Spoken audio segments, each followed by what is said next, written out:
Hey folks, John Ferguson Smart here. Do you write test cases before your application has been built or after it's been completed so you can see what you're testing?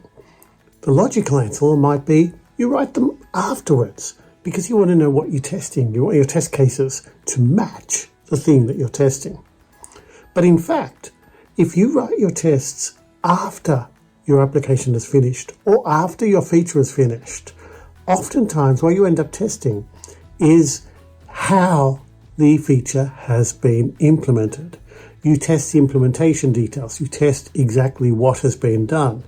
You can lose focus on what the application should do, which is what comes from the requirements.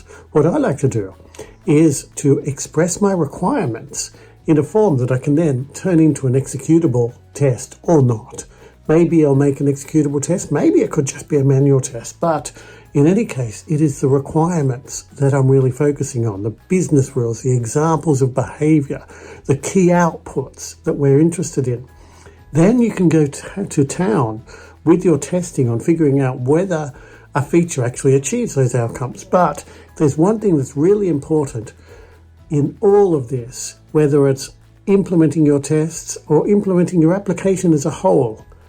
You want to try very hard to be clear on the what, to have clarity on what you're trying to do, on what you're trying to achieve, and to be flexible on the how, to not worry about locking yourself into a particular implementation, to locking yourself into a particular solution, to leave yourself flexibility at that level, but to be very clear on what business outcomes, what business flows, what goals you're trying to achieve. If you can keep that clarity at the goal level and flexibility at the implementation level, it will make your life a lot easier, both when it comes to implementing a feature and when it comes to testing and when it comes to automating those tests. So that's my key takeaway for today.